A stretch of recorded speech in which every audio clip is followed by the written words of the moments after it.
Ilmu itu apa? Ilmu itu sederhana, sesuatu yang mudah. Karena ilmu itu fitratallahi allati fataran nasa alaiha. Misalnya begini, saya orang miskin, nggak punya apa-apa. Sudah nggak punya apa-apa, nggak punya jabatan, terus keluarga yang nggak pati loyal, mungkin istri ada ngidolakan kita, bahkan anak kita sendiri juga nggak ngidolakan kita. Itu kan sial-sialnya orang, anak kita aja nggak pernah ngidolakan kita. Tapi untuk bahagia itu sebenarnya sederhana.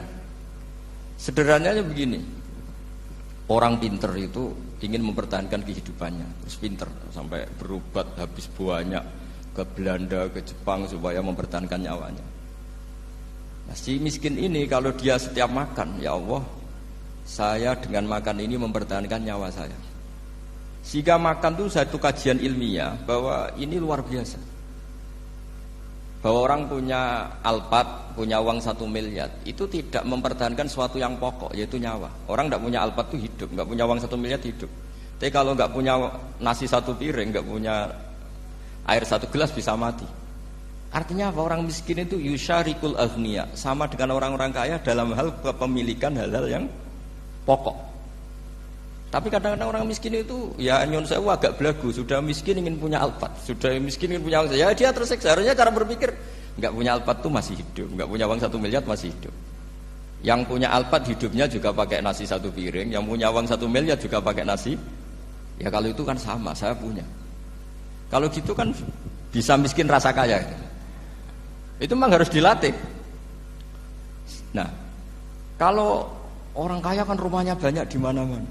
Memangnya kalau rumahnya banyak di mana-mana terus tidur di sini 1 jam, di rumah itu 1 jam, malah nggak bisa tidur kan? Tetap aja yang dipakai 1 kamar. Itu gunanya apa punya rumah banyak?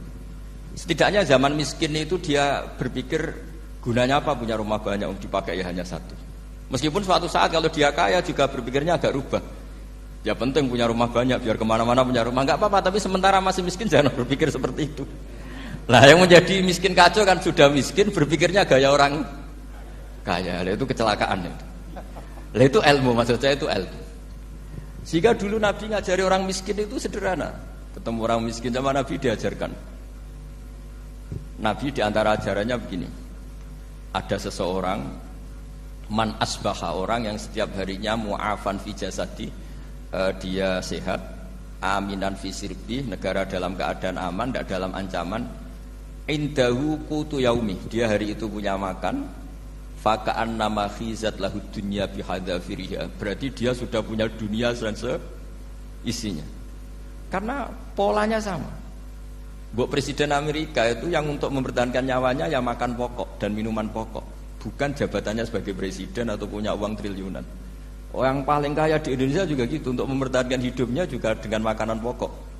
Dan itu orang miskin punya. Kehidupan paling top itu apa? Ya kehidupan yang mempertahankan nyawa itu yang paling top, lainnya itu enggak. Karena mempertahankan nyawa ini super penting dan orang miskin bisa. Nah, saya berharap ilmu seperti inilah menjadikan dulu itu kuat ketika melawan Belanda. Kenapa kuat? Karena mereka gampang syukur. Barokahnya gampang syukur itu selesai dengan dirinya sendiri. Kalau bahasa intelektualnya itu, orang kalau sudah selesai dengan dirinya sendiri bisa berpikir memanfaati pada orang. Dulu orang-orang miskin ketika era sahabat, termasuk era para ulama yang mendidik para umatnya, itu selesai dengan dirinya sendiri. Nah sekarang banyak orang miskin juga termasuk orang kaya, bahkan belum selesai dengan dirinya. Wah itu angel, ngajak jihad angel, karena dengan dirinya saja belum selesai. Maka masyhur itu kan ketika perang Tabuk, ada orang datang, kira-kira kalau Indonesia pakai beras 4 kilo, ya Rasulullah yang 2 kilo tak kasihkan keluarga kami supaya bisa makan, yang 2 kilo tak kasihkan jenengan untuk biaya perang. Perang Tabuk itu perang tersulit, disebut perang Dhatil Usra. Sekarang hitung saja, ini coba dihitung, mungkin yang bagian kasir tahu. Kalau 2 kilo kali 3.000, umat Islam pas itu sekitar hampir 3.000, itu sudah 6.000 kilo. 6.000 kilo itu artinya apa? Orang miskin ketika perang membiayai dirinya sendiri, itu satu. Kedua, dengan mental memberi, orang ini tidak tamak. Barokahnya tidak tamak, tidak nyalahkan yang kaya. Efek dari itu apa ketika perang Tabuk? Sumbangan dari Sayyidina Utsman yang jumlahnya besar sekali, yaitu diantaranya 1.000 dinar. 1 dinar kira-kira 4,25 gram, berarti sekitar 4.000 gram. itu bisa diberikan alat perang. Sumbangan dari Abu Bakar juga bisa dipakai beli kuda untuk perang. Nah bayangkan kalau kebutuhan orang miskin ini untuk makan itu nggak mau urun, wah usaha miskin nggak perlu urun, usaha miskin dipakai alasan terus. Maka jumlah 3.000 ini akan mengurangi anggaran untuk belanja peralatan perang karena untuk konsumsi orang miskin. Udah gitu kadang mangane tanduk itu kan repot. Wes miskin mangane tanduk, nak antri mo kan ribet. Artinya apa? Perang ini tidak fokus karena ngurusi konsumsi untuk orang-orang miskin. Nah, dulu zaman Nabi orang miskin pun semuanya heroik. Mereka dibantu gak mau, inginnya bantu. Sampai dicibir sama orang munafik. Apa gunanya sedekah 2 kilo? Wong perang ini perang besar antar negara. Pas itu mau perang melawan Romawi. Sampai orang munafik bilang alladzina almizuna almuttawiina minal mu'minina fis sadaqati walladzina la yajiduna illa juhdahum faskharuna minhum. Orang-orang munafik digambarkan Allah orang-orang yang mencibir sedekah kecil. Wong untuk perang besar kok sedekahnya hanya 2 kilo. Tapi yang mahal bukan 2 kilonya. Kalau ada 1 juta orang miskin menyumbang negara 20.000, itu artinya apa? Kita punya rakyat yang inginnya hubungannya dengan negara memberi. Tapi coba kalau kita 2 juta rakyat yang inginnya dari negara mendapat, pegawainya demo ya. Nah ini ajarannya Nabi yang luar biasa. Dulu Nabi itu bisa mendidik orang miskin pun bermental memberi. Nah barokahnya bermental mandiri ini mereka selesai dengan dirinya sendiri. Coba kalau mereka tidak bawa makanan sendiri ketika perang, mungkin kuda yang untuk perang, terus mereka berpikir, ini saja disembelih supaya kita bisa makan. Ribet kan? Ngapain beli senjata yang mutakhir, makan saja nggak bisa. Tapi barokahnya mereka urun sendiri. Mereka selesai dengan dirinya sendiri. Ini hebatnya didikan Rasulullah Shallallahu Alaihi Wasallam. Lalu dulu Mbah Hasyim dan kawan-kawan itu berhasil mendidik seperti itu. Santri yang miskin-miskin itu kalau ngaturi kiai duwene telo itu dikekno telo, duwene wi itu dikekno wi.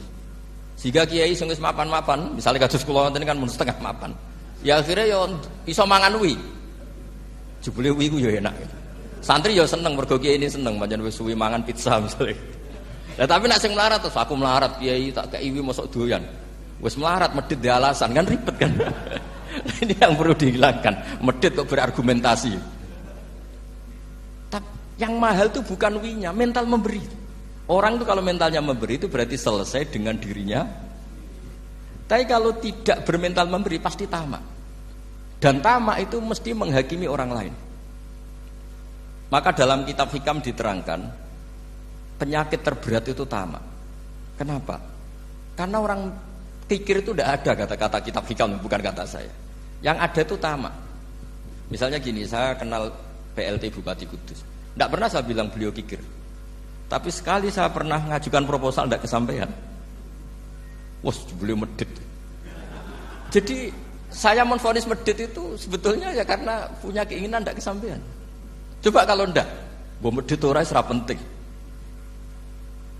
Misalnya anak-anak muda sama orang-orang cantik di Jakarta, pernah nggak kamu bilang itu sombong? Enggak kan? Setelah kamu bilang, Mbak aku ingin kenalan Mbak sampeyan, terus dia agak mau, baru kamu bilang sombong karena keinginan kamu enggak. Nah, bayangkan kalau orang bermental tomak, kayak apa bangsa ini? Nah, sahabat itu dididik oleh Nabi, tomak itu selesai karena keinginan mereka memberi. Sehingga Indonesia bisa merdeka begini itu barokahnya didikan ulama, semuanya ingin memberi. Dulu belum ada negara, tentara-tentara kemerdekaan kalau di kampung-kampung itu ya dibiayai donatur-donatur. Termasuk bahasa saya, bu saya dulu. Itu berapa ton aja beras untuk pasukan Hizbullah, pasukan TNI. Di Aceh ada Daud berih, ada yang baca berueh. Jadi baca aja kayak kira asap ada yang berih, ada berueh. Saya juga gak tahu orang Aceh kalau baca berih nyumbang berapa emas untuk kemerdekaan Indonesia. Yang Kesultanan Jogja Legowo. Jogja tidak lagi negara tapi diberikan bagian dari Indonesia dan seterusnya.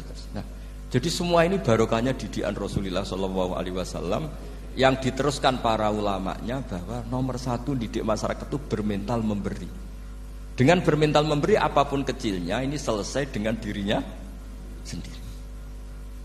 Itu kalau sampean nggak punya mental memberi, nanti pulang dari Pemda, sok acara kabupaten berkata ini tok ribet gitu. Awas itu, bar ngaji langsung lali berarti sampean. Sudah kalau nggak urun ini sudah luar biasa, nggak urun untuk berkat itu sudah luar biasa. Jadi itu yang makanya Nabi itu Quran dimulai wa mimma razaqnahum yunfikun. Quran mengajarkan bermental memberi, yunfikun. Nabi berkali-kali ngulang al yadul ulya khairum minal yadis sufla. Dan memberi itu tidak harus nunggu kaya. Gambarannya Quran tentang orang baik itu gimana? Alladzina yunfikuna fis sarra wadh-dharra. Bukan fis sarra saja, ketika wadh-dharra juga. Saya pernah guyon sama orang kaya di Jakarta. Dia uangnya miliaran, mungkin malah triliunan. Guyon sama saya, Gus saya ini sudah sekian bangun masjid di mana-mana. Saya ini berarti hebat. Enggak, kata saya. Enggak ada masjid, agama tetap jalan kata. Karena di kampung-kampung sudah banyak masjid kata. Masih keren tukang becak kata. Kok bisa Gus? Sampai nyumbang masjid 1 miliar, itu masjid apa kata saya? Ya masjid-masjid besar. Nah itu paling dipakai kubah atau menara atau apalah yang tidak mendesak.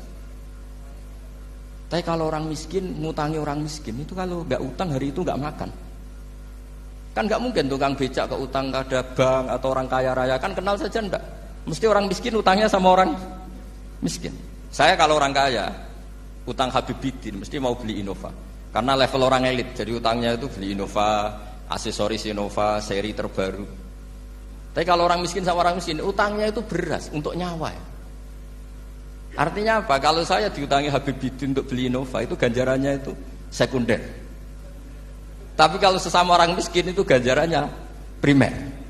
Keren mana? Hutang-hutangannya orang miskin sama orang kaya. Satu menyelamatkan nyawa, satu menyelamatkan citra. Dia baru sadar, ternyata orang miskin lebih hebat ketimbang saya, lebih hebat tapi tidak usah ditiru kata saya. Cuma dia menjadi tidak sombong sekian miliar yang disumbangkan ke masjid karena dia menjadi tahu ternyata itu tidak banget. Nah, kecuali masjid-masjid yang kamu nyumbang memang masjid perintis di daerah-daerah yang belum ada masjid. Kalau masjid-masjid besar itu kan kadang kebutuhannya sudah selera, bukan pokok. Nggak, saya ini cerita ya, jadi supaya orang tahu lah. Zaman Nabi itu orang sudah selesai semua dengan dirinya sendiri. Jadi maksud saya Islam nggak apa-apa tanpa masjid itu masjid yang sudah sifatnya selera. Indonesia kan masjid sudah sifatnya selera semua. Yang dikatakan masjid pokok kan yang dipakai sholat bisa, dipakai alat sesuci bisa. Tapi kalau sudah selera ya pondasinya harus begini, lampunya harus dari kristal, terus kubahnya itu sudah selera. Nah rata-rata sumbangan yang miliatan itu kan sudah ke selera. Sementara orang miskin utang-utangan sama orang miskin untuk menyelamatkan apa coba? Nyawa. Artinya para orang miskin jangan kecil hati, wah saya sedekah hanya 2 kilo, tapi 2 kilo nyawa. Dan itu pahalanya luar. Nah ini ilmu asal saja. Nah kiai itu berhasil seperti itu sehingga orang-orang miskin dulu tuh ngurmat tentara itu ya nganggo uwi, nganggo telo, bahkan ada yang pakai apa itu Pak Hartopo itu pisang itu, arasnya pisang itu, bronggolnya pisang sudah dipakai saja Pak tentara. Tentara di mana-mana bisa makan. Coba kalau yang ngamal yang kaya itu tidak cukup. Tapi barokahnya yang miskin juga ikut ngamal itu cukup karena yang miskin itu mayoritas. Jadi didukung kaum miskin itu pasti menang lah kan kira-kira gitu. Karena di mana-mana orang miskin itu banyak. Menemukan orang kaya itu nyari data. Kalau menemukan orang miskin seketemunya pasti ketemu. Dan orang miskin ini dididik ulama untuk berkontribusi. Sehingga banyak tentara ketika dicari Belanda pura-pura jadi petani. Ini juga yang menyelamatkan orang miskin. Nah, ulama dulu itu orang paling sukses mensuasanakan seperti itu. Nah, itu yang diceritakan di perang Tabuk, mimpa di maka tayazihu qulubu fariqim minhum. Jadi perang Tabuk itu perang di antara yang paling diceritakan Allah berkali-kali apa? Ya Rasulullah tadi malam saya buruh dan ini dapat 2 sok ya kira-kira berapa kilo lah.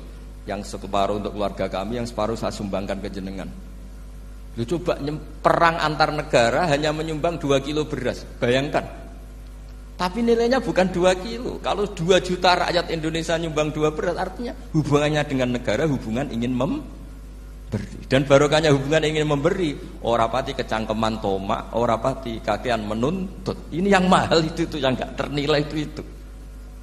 Dan itu menjadi kekuatan yang luar biasa sehingga umat Islam bisa mengalahkan pasukan Romawi. Nah, Indonesia dulu kira-kira seperti itu, prakemerdekaan.